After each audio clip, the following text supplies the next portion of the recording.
He drove all the way from Houston for this shit. So I need y'all to give a big round of applause. Let's give him a warm welcome. The one, the only, notorious BFG. Oh yes, notorious BFG. That stands for bald, fat, grandpa. It kind of fits, doesn't it? Yeah, but I had to change my name because my first name is Ed, and I can see by the age of some of these people down here, they might remember this commercial. Do you remember this commercial some time ago? Do you suffer from ED? That's Ed, that's my first name. Erectile dysfunction. For those young ones who haven't had to worry about it yet, that's like putting the marshmallow in the coin slot. It just doesn't work. So I said, I can't go through my life with my first name synonymous with a male disaster, right? Because now I know how my sister Chlamydia feels. Hey, has anybody ever had to do something really gross and disgusting, but you had to soldier your way through it just because that's what it was the thing to do? I had one of those experiences a long time ago. An extremely attractive woman wanted to kiss me, but she had a cold sore, a big cold sore on her lip. Oh, it was disgusting. It almost made me want to pull out of her.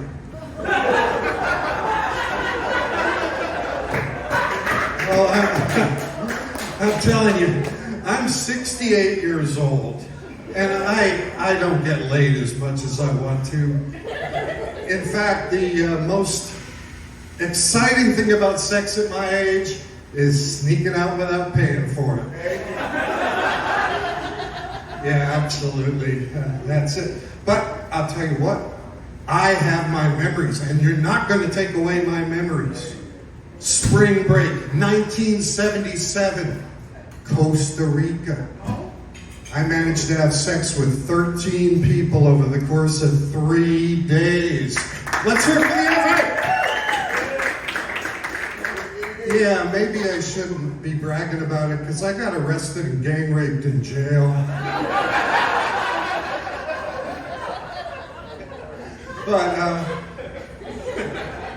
But I kid. I've been married to the same beautiful Latina woman for 33 years. We've got 3 adult children. Everybody's doing great. But it wasn't my first marriage.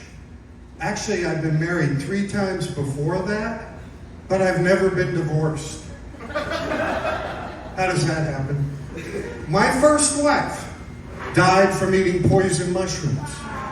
My second wife died from eating poison mushrooms.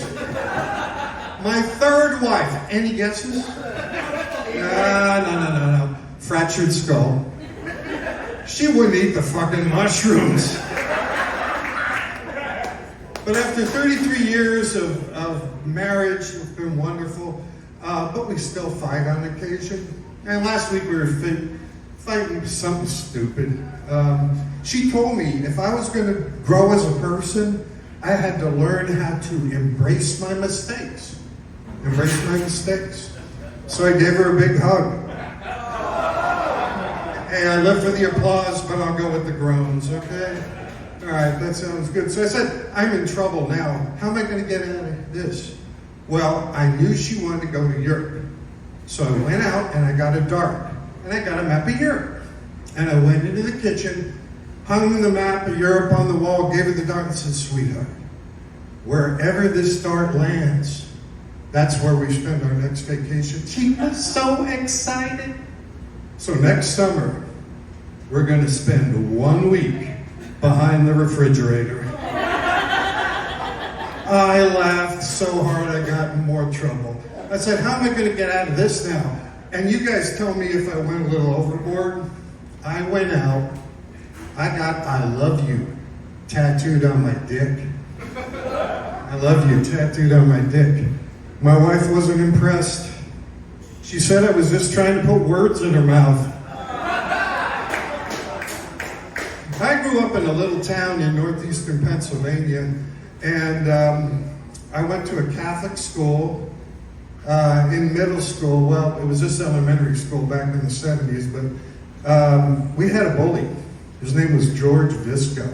And he had been held back 2 years, so he was twice as big as any of us. And his thing was, he would bully us. He'd come up and say, "Hey, punk, tie my shoe." And we would get down on our knees and we'd tie it. We were petrified of the guy. So I said, finally, I'm getting sick of this. I'm going to ask my dad what I should do.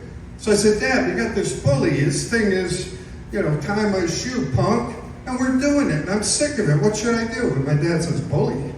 Bullies are cowards. If he's a bully, he's a coward. And you just tell him that, because the cowards prey on the weak. If you stand up to him, I'll guarantee you, he won't do anything. Just tell him to back off. Tell him your dad told him to back off because he's a coward." So the next day, sure enough, George Visco comes up to me. "Hey, punk, tie my shoe." I said, "Oh no, not anymore. My dad told me bullies are cowards. You're a bully, so you're a coward.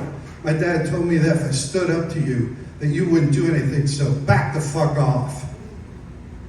He had the weirdest look on his face. He turned around.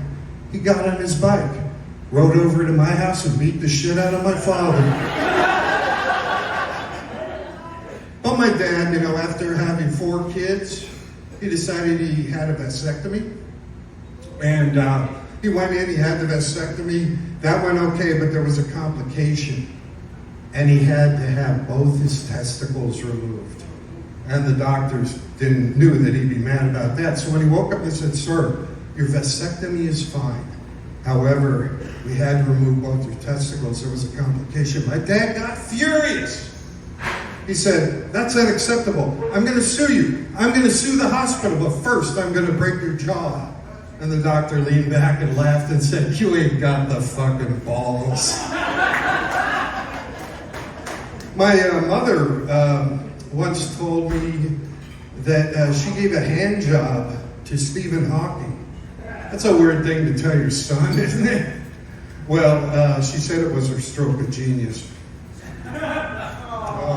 A little grown, that's okay. My sister was a librarian back there in Pennsylvania, and one of the things that used to drive her crazy is when people came in and borrowed books on suicide, they never brought them back. Is that the light? Hey, I'm going to tell you about the light. Light tells you you used up your time. And I had an experience where the light would have told me I was out of time. About a year and a half, I had a heart attack. And they told me then, "Don't walk toward the light." Okay, well, all right, it's a biblical thing. Jacob's ladder, walk toward the light. Okay.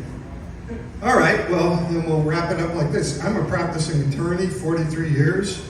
And this week I had to help out a client, trucking company, warehouse. They were having a problem with a shipment coming into the Port of Houston. They said it was a container of tampons from China, but they couldn't get it through customs. They called me up and said, "Can you do something about this? Can you help out?" I said, "I'll try." I go down to the port of Houston, and I said, "Container full of tampons from China." I looked at the paperwork, I did a few things, and I got it resolved. All I had to do was pull a few strings. My name's Ed Wallison. I'm the notorious fat grandpa, and I want to say I'm on all the platforms, but I was really proud of what I did this week. I finally got it done. I posted my sex tape. Yeah. I hope you all enjoy it. It's a fabulous one-man show.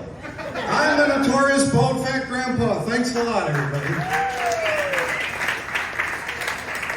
Give it up for the notorious BMG. He wasn't supposed to get extra time, but I was busy in the back watching the sex tape, so it's worth it. Check it out, guys. All right, guys, let's go ahead. We got 2 comics left for you. Let's go ahead and bring the next guy up. This dude, he's a local. Let's go ahead and give it up for Michael Dotson, everybody. How's everybody doing tonight?